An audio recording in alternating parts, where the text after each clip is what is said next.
네, 고맙습니다.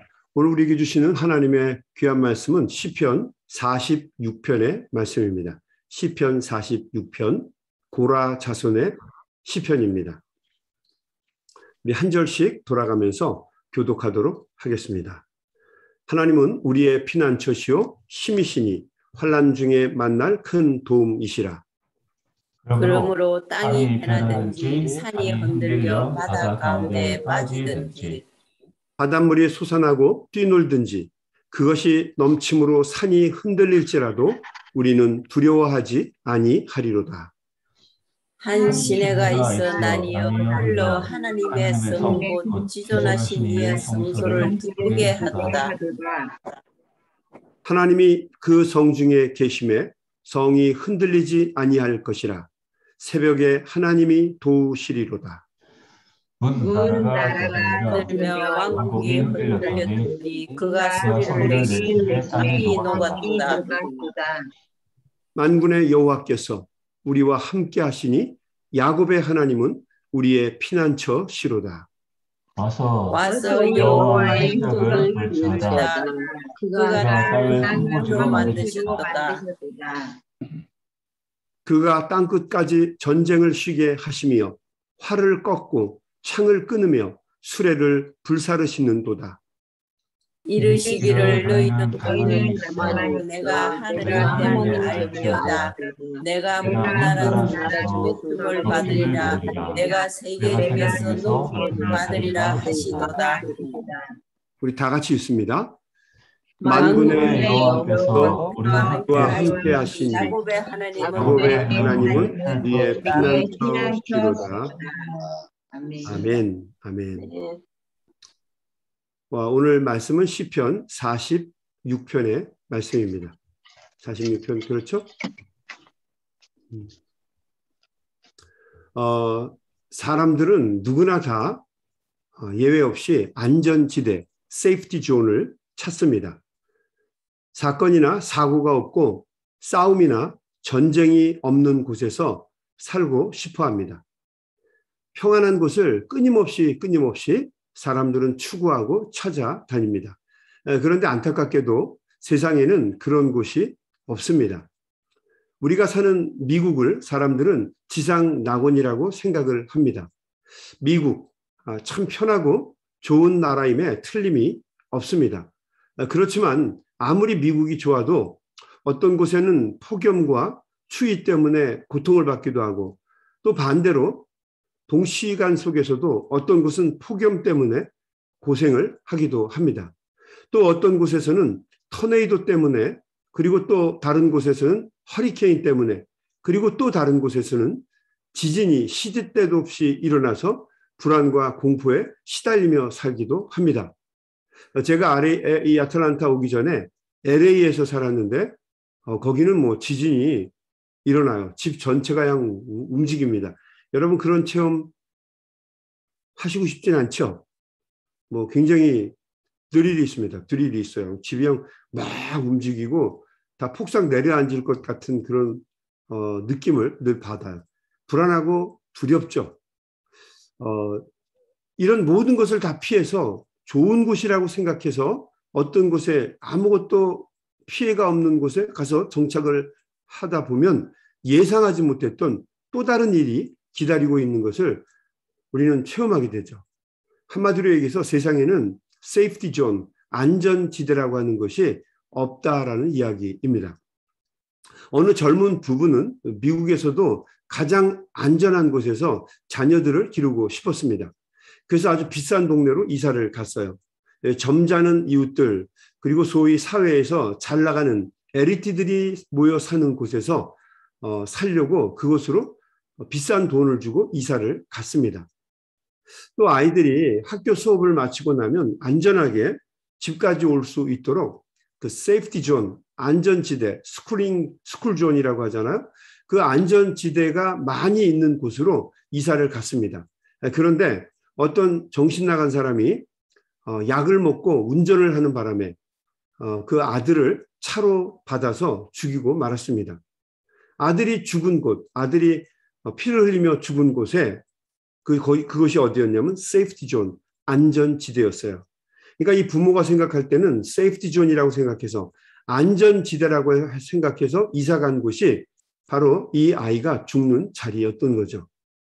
1년 중에 미국에서 가장 사고가 많이 일어나는 장소가 세이프티 존, 안전지대라고 하는 것을 여러분 혹시 아시나요? 세상에는 안전지대가 결코 없다라고 하는 것을 우리에게 보여주는 한 예입니다. 오늘 시편 46편은 고라 자손의 찬양 시편입니다. 이 땅에서 안전지대를 찾으려고 하는 사람들이 아니라 전능하신 하나님에게서 안전지대를 찾으려고 하는 사람들을 위한 찬양의 시편입니다. 우리 한번 같이 보도록 하겠습니다. 1절 말씀입니다. 하나님은 우리의 피난처시요 힘이시니 환난 중에 만날 큰 도움이시라. 하나님이 피난처시고 힘이시고 큰 도움처라고 이야기를 하는 것입니다. 2절, 그러므로 땅이 변하든지 산이 흔들려 바다 가운데 빠지든지 업사이드 다운이 되는 겁니다. 온 세상이 막 후천개벽하는 거예요. 엉망진창으로 바뀌는 겁니다. 이런 재앙이 오면 정말 큰일 나겠어요. 그죠? 3절에 보면 바닷물이 솟아나고 뛰놀든지 그것이 넘침으로 산이 흔들릴지라도 우리는 두려워하지 아니하리로다. 온 세상이 막 엎어져서 산이 바다가 되고 바다가 산이 되는 이런 어려움을 당한다 할지라도 아무리 환경이 어려워지고 여러 가지 시련과 시험이 몰려와도 전능하신 하나님이 우리의 피난처가 되어주시고 힘과 능력이 되어주시면 우리가 흔들리거나 두려워할 필요가 없다라고 하는 것을 말하고 있는 것입니다. 4절 말씀에서는 또 이렇게 고백합니다. 한 시내가 있어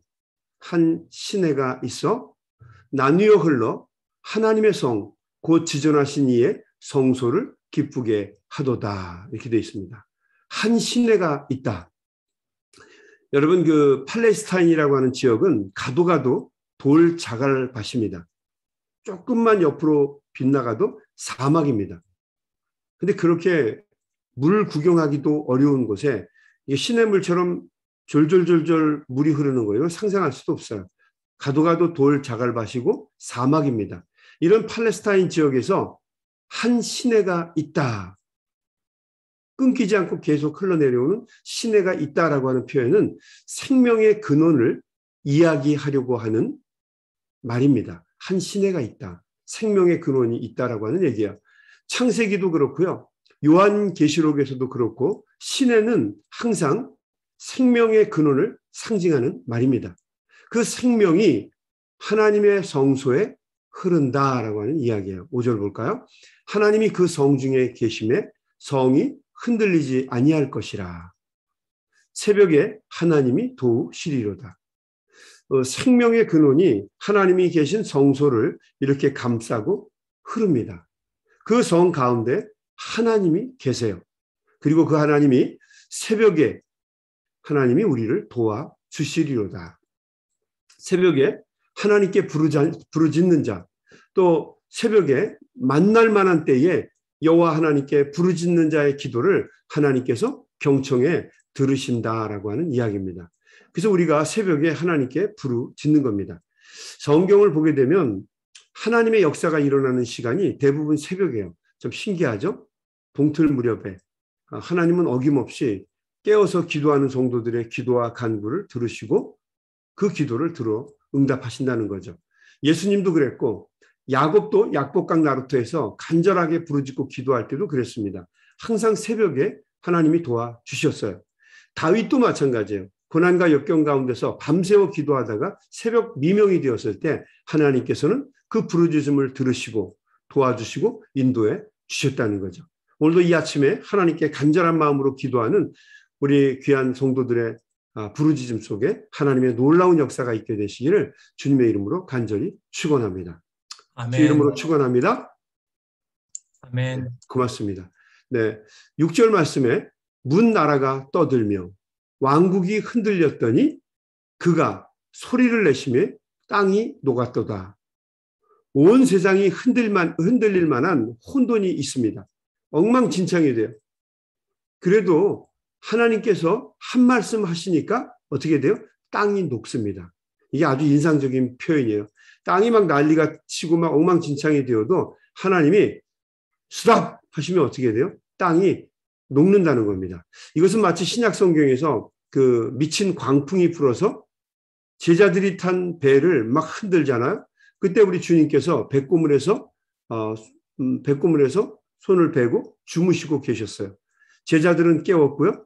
우리가 죽게 된 것을 돌아보지 않습니까? 그리고 예수님께 항의했을 때 예수님께서는 일어나셔서 바다를 향해, 미친 광풍이 부는 바다를 향해서 한 말씀 하셨죠. 뭐라고 했습니까? 잔잔하라. 그러니까 세상이 잔잔해졌어요. 오늘 우리가 읽은 이 시편의 말씀도 같은 표현입니다. 뭐라고요?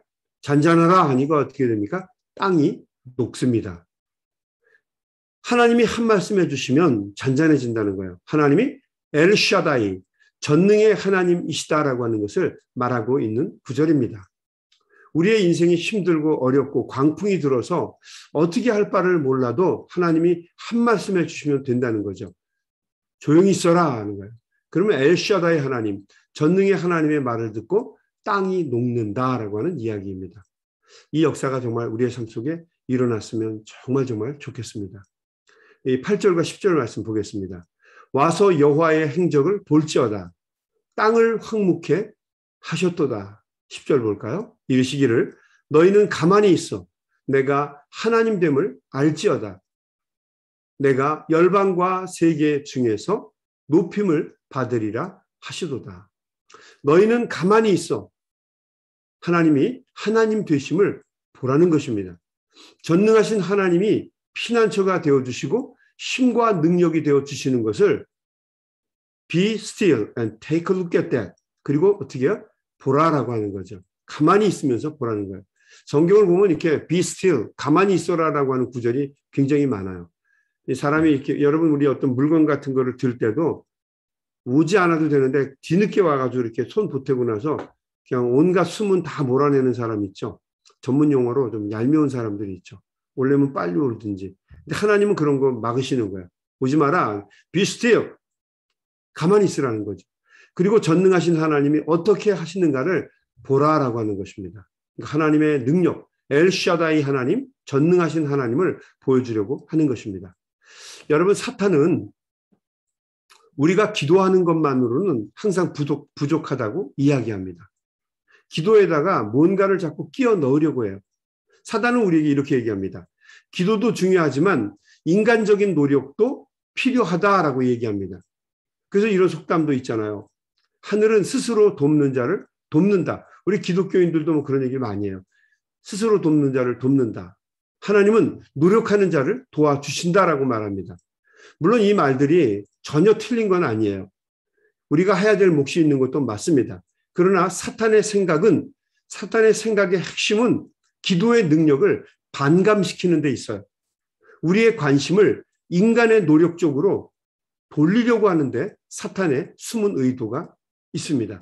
이것은 마치 초대교회 때 주데오 크리스찬들, 유대 기독교인들이 복음도 중요하지만 율법을 지키는 것도 중요하다라고 이야기했던 것과 마찬가지예요. 그들은 기독교의 중심에 율법을 심어 놓으려고 노력했어요. 기독교인들이 기도하고 부르짖고 간구하는 것을 뒤로 빠지게 하기 위해서 기도하는 것도 중요하지만 그거 못지않게 중요한 것은 행동하는 것이다. 노력하는 것이다. 우리가 움직이는 것이다라고 얘기를 해요. 근데 성경은 그렇게 얘기하지 않아요. 가만히 있어 하나님께 구하라는 거죠. 내 하나님이 어떻게 하시는가? 너희는 목도하라, 보라라고 이야기를 합니다. 기독교의 중심에 율법을 넣으려고 하는 유대인 배경을 가지고 있는 기독교인들, 주데오 크리스찬들에게 사도 바울은 단호하게 얘기합니다. 아니다. 복음이면 충분하다. Gospel is enough. 복음이면 충분하다라고 이야기를 하는 것입니다. 오늘 시편 46편의 말씀도 우리에게 말씀하세요. 우리 11절 볼까요? 만군의 여호와께서 우리와 함께 하시니 야곱의 하나님은 우리의 피난처 시로다. 하나님 한 분이면 된다는 거예요. 우리가 하나님께 부르짖고 기도하면 that's it. 그거로 끝이라는 거예요.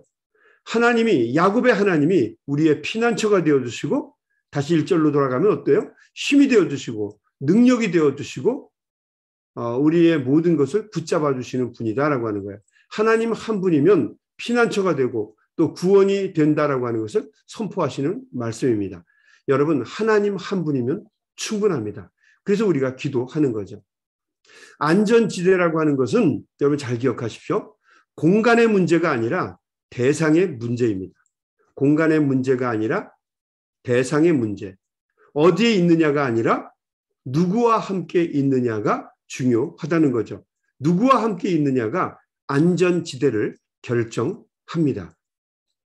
미친 광풍이 부는 바다는 위험지대고 화려한 궁궐은 안전지대인가? 여러분 그렇지 않습니다.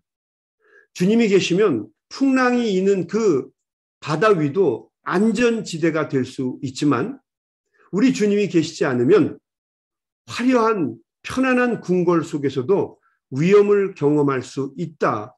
위험지대가 될 수 있다라고 하는 것을 우리는 알아야 합니다. 전능하신 우리 주님이 함께 하시는 그곳이 바로 안전지대입니다. 광풍을 향하여 우리 주님이 잔잔하라 말씀 한번 해주시면 그 자리가 위험지대에서 안전지대로 바뀌게 됩니다. 간암 때문에 여러 번 수술을 하시고 마지막 순간을 기다리고 있는 권사님이 한 분 계셨어요. 제가 병실을 방문해서 마지막으로 우리 권사님 손에 handheld cross, 우리 손으로 붙잡고 기도하는 십자가가 있잖아요. 그 handheld cross를 우리 권사님의 손에 쥐어 드렸어요. 손으로 쥐고 기도하는 십자가, handheld cross, 조그맣잖아요. 그 십자가를 쥐시고 병상에 누워 있을 때 뭐 고통이 오거나 견딜 수 없는 아픔이 왔을 때, 답답함이 오고 힘든 시간을 보내게 될 때 그 십자가를 꽉 부여쥐고 기도하면 정말 그게 큰 은혜가 되더라고요. 경험적인 얘기예요. 저도 그렇게 해보니까 그게 그렇게 힘이 되더라고요. 제가 권사님의 손에 십자가를 쥐어드리고 말씀해 드렸어요. 통증이 올 때마다 이 십자가 꽉 붙잡고 기도하세요. 그래서 우리 권사님 마지막에 하나님 나라에 가시는 순간까지 십자가 지시고 간절하게 기도하시다가 천국에 가셨습니다. 우리 권사님이 마지막으로 저에게 남겨주셨던 말씀이 이 말씀이었어요. 목사님, 결국 이렇게 십자가밖에는 남지 않네요. 여러분 이 말씀이 진리더라고요. 결국 마지막 순간까지 내가 끝까지 잡을 수 있는 것은 십자가밖에 없더라고요.